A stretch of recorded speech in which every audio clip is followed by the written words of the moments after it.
What's good, y'all? Welcome back to another preseason preview video. In today's video, we're going over the Utah Jazz. In case this is your first preseason preview video of mine, you're seeing basically what I do is look at the offseason, give a little recap there, and then try to see into the future and see what we can expect in this upcoming season. I'm uploading videos for all 30 NBA teams, so make sure you check out the channel for the ones that already are uploaded, and then make sure you hit that subscribe button so you don't miss out on the ones coming out going forward. But let's just jump right into it and talk about the Utah Jazz. Last year was a very bad year for them. They only won 17 games, being the 15th seed out west, going 17-65. Not a lot of great things going on in Utah. And I don't mean to be like real harsh or anything, but last year was just the first really bad year since the Donovan Mitchell, Rudy Gobert era. The 2 years before that, they were winning about like 30-ish games. They would start off the season pretty strong and then pull some guys to get a better draft pick. And, they were kind of going down that path. Last year, though, they were just really, really bad. And then when you take a look at what they did this offseason, they gutted the roster even more, got rid of a lot of their older players, and yeah, now they're just a fully young rebuilding team. And I guess we could just jump right into it and talk about the offseason moves the Jazz made. Before we talk about the guys they brought in, I do want to talk about the guys that they lost. Like I said, they did kind of gut the roster even more. Starting off, they traded away Colin Sexton to the Charlotte Hornets in exchange for Jusuf Nurkic. And I was a little taken aback by this trade because it was just a straight up 1-for-1 Colin Sexton for Jusuf Nurkic. Right now, I don't think it's a hot take to say that Colin Sexton is a better basketball player than Jusuf Nurkic. It just didn't really make sense to me value-wise. Like, I would have expected them to get at least a second-round pick to maybe even, like, multiple second-round picks back in a trade like this. Even when you look at, like, the contract situation, maybe that's what motivated them. But both of these guys, Colin Sexton and Jusuf Nurkic, are expiring deals. So, regardless, they could have just let Colin Sexton walk. Now, I guess they wanted Jusuf Nurkic and they'd rather let him walk. Like, I don't know. It really didn't make much sense to me. And obviously, they do want to be a little bit worse to commit to the tank, get some more openings for their young guys. So, like, that aspect of it makes sense. But just, value of, I have this asset I'm giving up. You're giving me this asset. I feel like they did lose some value. And unfortunately for the Jazz, that wasn't the only move they made that I was questioning the value of. They also traded away John Collins to the Los Angeles Clippers in a 3-team trade that also included the Miami Heat. In exchange for John Collins, the Jazz got back Kevin Love, Kyle Anderson, and a 2027 second-round pick. Spoiler alert, Kevin Love and Kyle Anderson, I don't expect them to be any big part of this team whatsoever. I don't even know if Kevin Love will be on the roster by the time the season started. So essentially, they got back a 2027 second-round pick for John Collins. I don't know about you guys. I feel like John Collins is worth more than that. I'm not saying he deserves a first-round pick or anything like that. But just a second, I feel like they could have gotten a little bit better. And then they also bought out Jordan Clarkson out of the last year of his contract. Obviously, that means that no team wanted to trade for him. There was no real value for him on the market. So they decided to wipe his hands. They allowed him to sign a new contract with the New York Knicks. He's a little bit older at this point, so he can now compete for a championship with the Knicks. And again, the Jazz, they wanted to get rid of some of their older talented players to open up spots for their young players. I get that aspect of it, but again, the asset management is just super, super questionable. To say that in exchange for Colin Sexton, John Collins, and Jordan Clarkson, all they got back was one 2027 second-round pick and salary filler. Like, that kind of blows my mind a little bit. And then the last notable guy that they lost this offseason was Johnny Juzang. He got waived and then signed a new contract with the Minnesota Timberwolves. And I thought Johnny Juzang had a pretty solid year for the Jazz. I have to assume that based on who they drafted and what position those guys play, they kind of just didn't really see a need or a fit for Johnny Juzang on this roster anymore.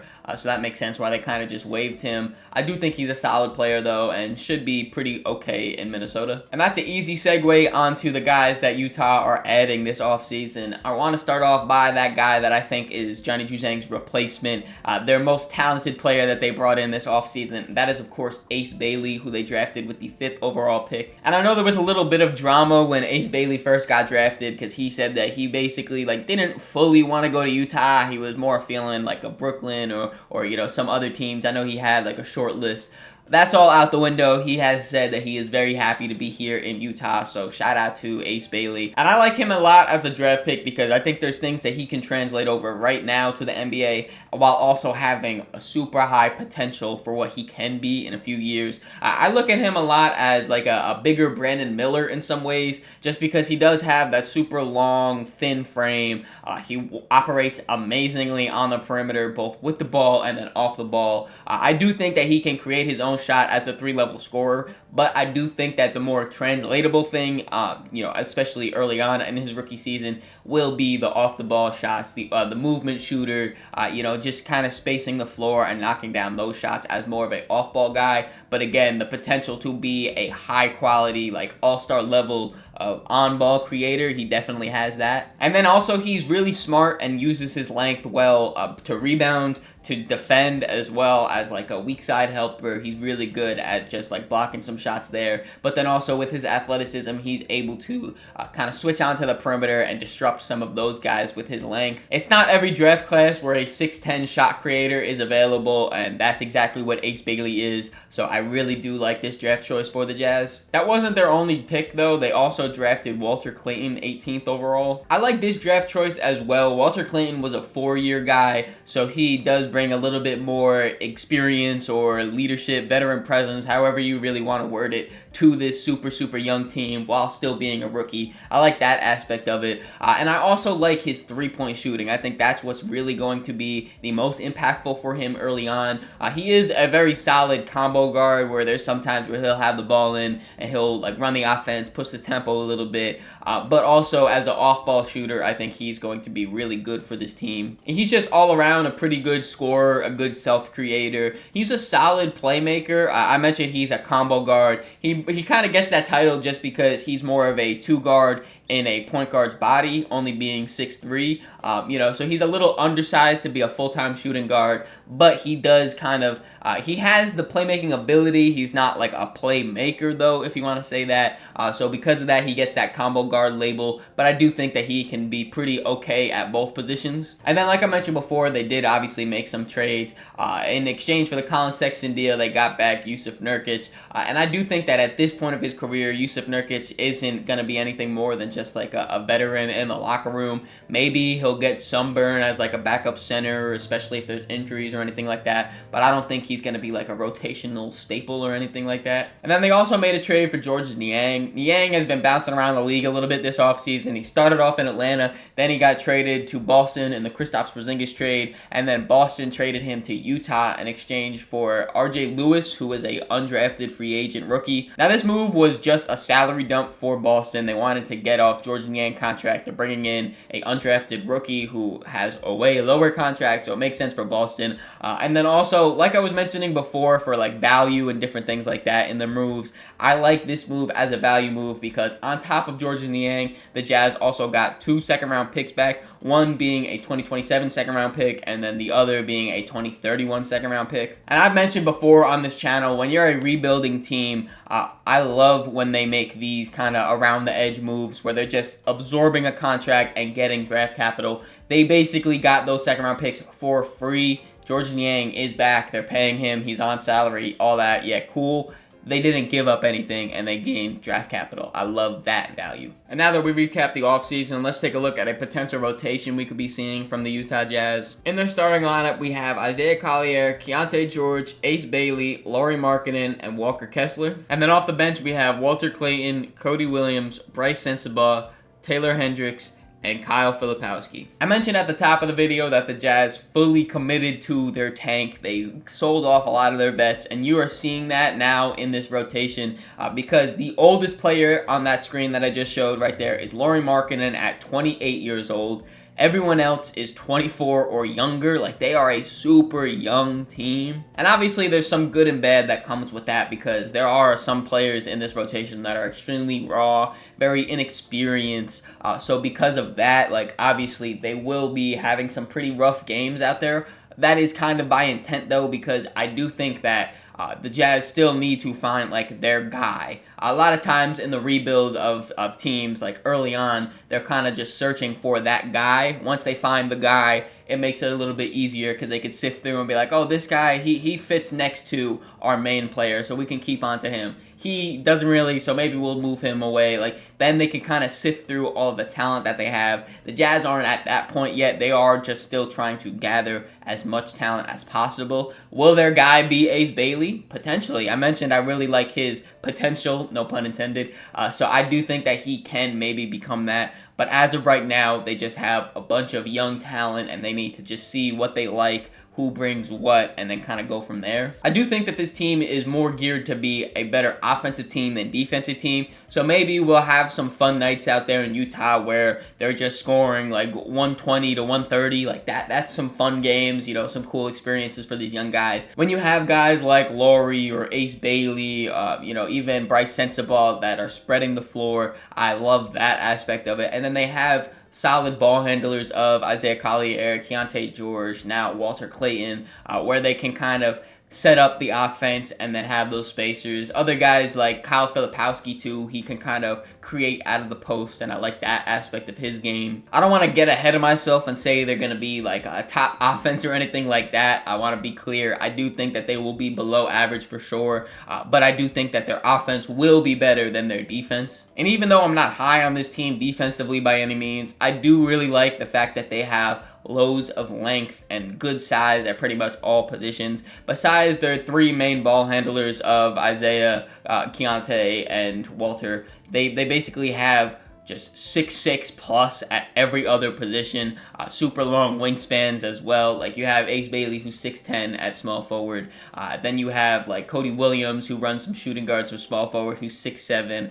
Lauri Markkanen as a 7-footer at your power forward. Like they have really good size everywhere. Again, I don't think that it's going to necessarily translate to having a good defense, but at the bare minimum, they could have some nights where they're really disrupting some teams. And then they do have some notable reserves too that I think could crack the rotation depending on injury and just whatever goes on throughout the year. KJ Martin, I think, was pretty solid last year. He only played like 19 or 20 games for the Jazz, but he started a few of them and just is another young athletic player where, you know, there's just, like I mentioned, they right now have just a bunch of talent. They got to sift through, see what they see what they have. I think KJ Martin could potentially be a rotational player for them. Same thing goes with Svi Mikhailuk. He's a little bit older than KJ Martin, but still as just, you know, I think he's only like 26 or something like that. As a shooter, I think he could give them some value. I do like that they sold off a lot of their veterans that played, but they still have vets on this roster. I don't think that they will be like staples in the rotation like I kind of mentioned before,